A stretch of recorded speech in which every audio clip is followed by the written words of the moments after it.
Abu Hurayra radhiyallahu anhu riwayat qila, Rasulullah sallallahu aleyhi ve sellem tubandagi oyatni o'qidi. A'udhu billahi mineşşeytanirracim. من كان يريد حرث الآخرة نزد له في حرثه ومن كان يريد حرث الدنيا نؤته منها وما له في الآخرة من نصيب. Allah Teala aytdi, kim tilasa ahiretning şəşuligin, biz ona ul şəşulikni arttırırız. Yani oňuşyn mol itip beririz. Kim tilasa bu dünya şəşuligin, bu dünya işlerin biz ona şul işlerden arttırırız, beririz. Lakin ona ahirette hiçbir nindi ülüş bulmaz dip. Kim bu dünyada ahireti üçün yürse, dünya işlerinde ahiretini kesip itse, ahiret ecir savaplarına umtulsa, ol Allah Teala ona oňuşların mol itip berir, hem dünyada hem ahiretke kaldırır. Kimler bu dünyalık üçün yürseler, ahiretlerin unutup, Allah Teala ayta, ahirette alarga hiçbir nasip, hiçbir nindi alarga ölüş bulmaz. Allah Teala alarga ahiret nimetlerin haram kılır. Ama bu dünya nimetlerin Allah Teala tilegen bendesine verir. Ahiretni ümit itüşilerge de, dünyalıkni ümit itüşilerge de. Mınsın da verir. Allah Teala'nın nimetleri kimemez. Lakin ahirette ezirlengen nimetler bu dünyanın ahiret şeşuligi itip alışılar üçün güne. İsra suresinde Allah Teala şulay ayta: "Men kana yuridul acilete accelna lehu fiha ma neşâ'u limen nuridu thumma cealna lehu cehenneme yaslaha mezmumen medhura. ومن أراد الآخرة وسعى لها سعيها وهو مؤمن فأولئك كان سعيهم مشكورا كلا نمد هؤلاء وهؤلاء من عطاء ربك وما كان عطاء ربك محظورا انظر كيف فضلنا بعضهم على بعض وللآخرة أكبر درجات وأكبر تفضيلا." Allah Teala bu ayetlerde ayta: kim aşığışını ümit etse hem tilese, yani bu dünyalık nimetlerin, dünya baylıkların hem yaxşılıkların aşığa tırgan eybirlerini tilese, biz ona ul eybirlerini aşıktırırız.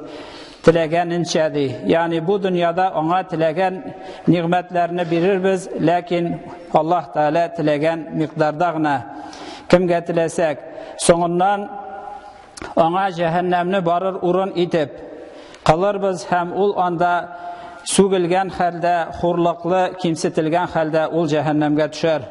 Bu dünya baylıkların, bu dünya nimetlerin aşığıp algan Allah Teala tarafından aşıktırıp verilgen kişiler. Ama kim tilese ahiretini hem şunun üçün jir yüzünde yürsedi, yaki aşığıp şuşu ahiret üçün tırışsa, hem ol mümin bulsa Allah Teala'ga iman kitirgen haldedir. Çünkü var koybirevler Allah Teala'ga iman kitirmegen, yani Müslüman mümin bulmagan halde ahiretke ışanıp ahiret üçün tırışuşular var.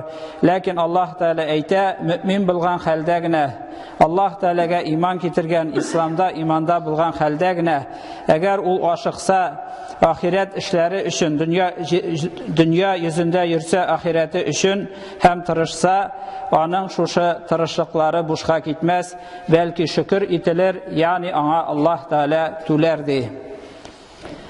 Hem her birisine biz verirbiz, bularına da, yani mümin bulgan ahiretini ümit itüşilerge de, ahiretini ümit itmevşilerge de Rabbinin nimetlerinden verirbizdi.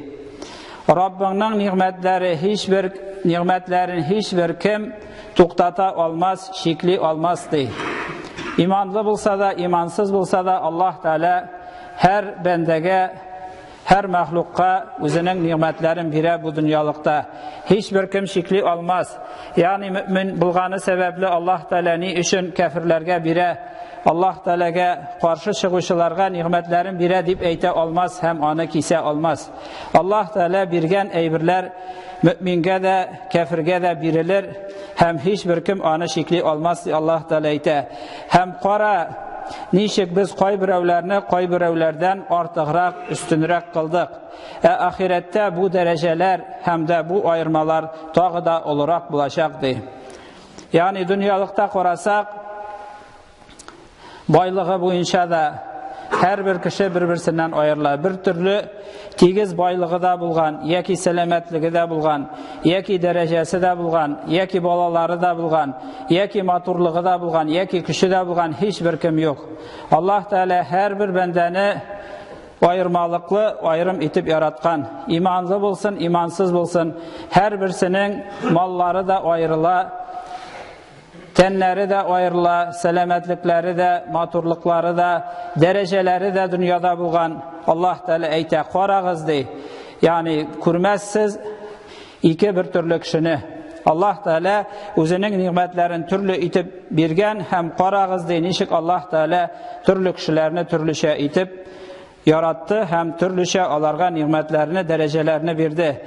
Lakin ahirette bulgan şu ayırmalıklar tağı da olaraktı.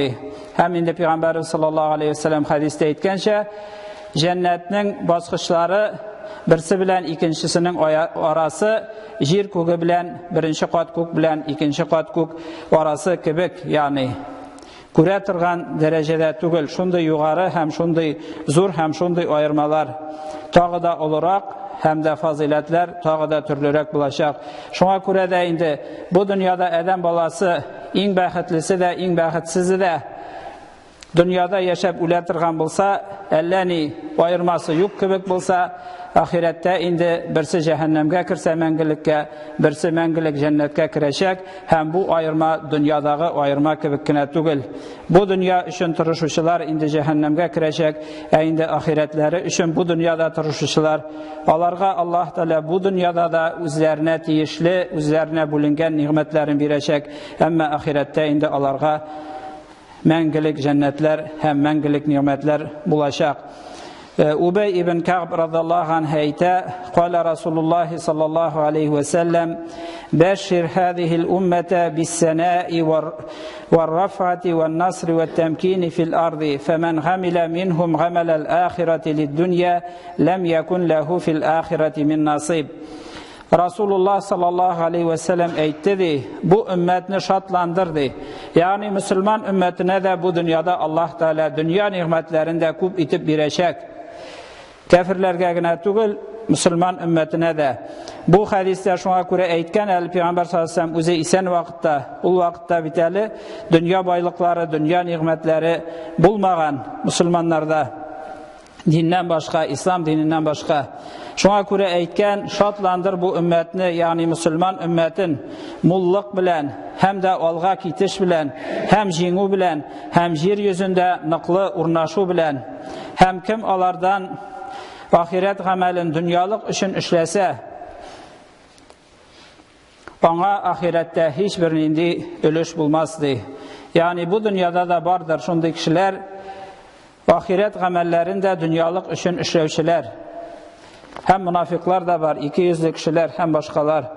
Ahireti turunda uylamavşı Müslümanlar da vardır. Lakin Peygamberimiz sallallahu aleyhi ve sellem eytken, kimler alardan, Müslümanlardan ahiret amellerin Allah Teala'nın rizalığına eriştire turgan amellerini dünyalıkları üçün işleseler, ahiret turunda unutsalar, onlarga ahirette hiçbirinde ölüş, hiçbirinde sevap bulmaz degen.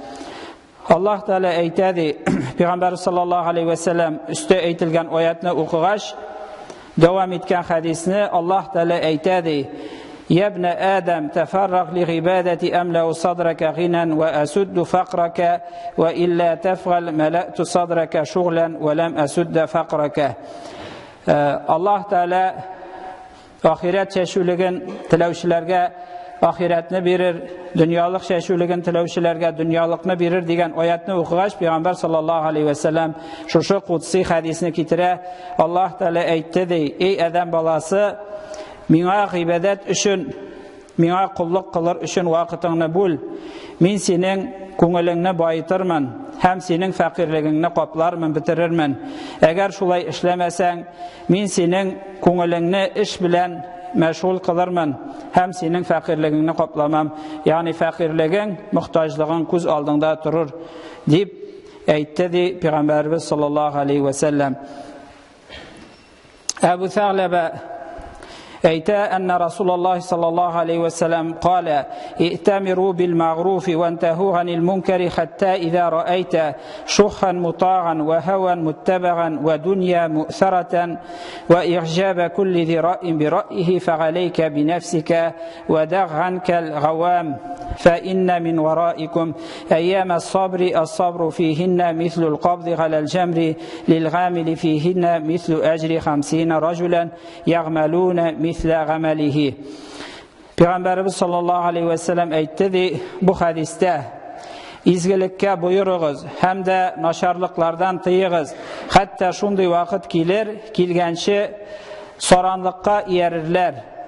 Həm də özlərinin havalarına, öz bildiklərinə iyərirlər.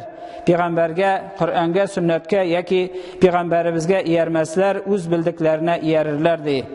Həm dünya bilən əsərlənirlər.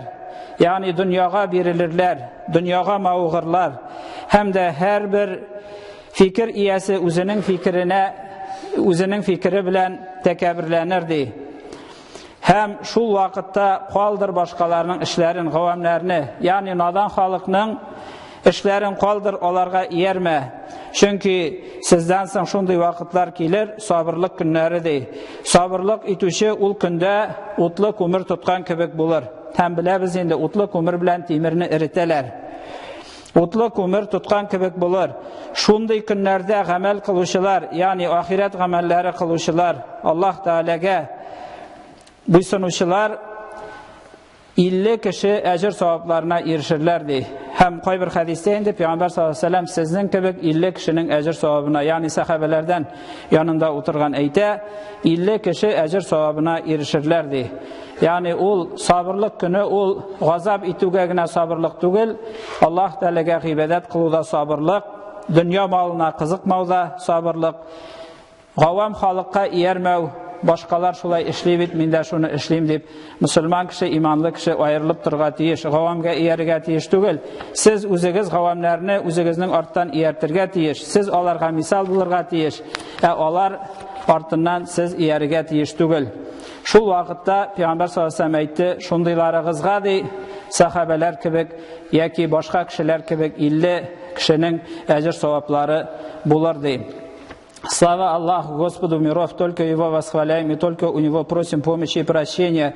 Кого Аллах наставляет на путь истинный, того никто не собьет с пути, а кого Он сбивает с пути истинного, того никто уже не направит на путь истинный. Нет достойного для поклонения, кроме Аллаха, и Мухаммад, раб и посланник Его, да благословит Его Аллах и приветствует. Всевышний Аллах сказал в суре Шура: кто стремится к посеву для будущей жизни, тому мы увеличим его посев, а кто желает посева для ближней мирской жизни, мы дадим ему его, но нет ему в последней жизни, то есть в ахирате, никакого удела. Также Аллах Та'аля сказал: кто желал скоро приходящий, то есть дунья, ускоряли мы для него в ней то, что желаем для тех, кому хотим. Потом сделали для него гиенну, чтобы он горел в ней порицаемым, униженным. А кто желает последний, то есть ахират, и стремится к ней всем должным стремлением, а сам верует, это те стремления, которых будет отблагодарено. عباد الله أوصيكم ونفسي بتقوى الله إن الله مع الذين اتقوا والذين هم محسنون بارك الله لي ولكم في القرآن العظيم ونفعنا وإياكم بالآيات وذكر الحكيم إنه هو السميع العليم الغفور الرحيم المجيب الدعاء وتوبوا إلى الله أيها المؤمنون لعلكم تفلحون.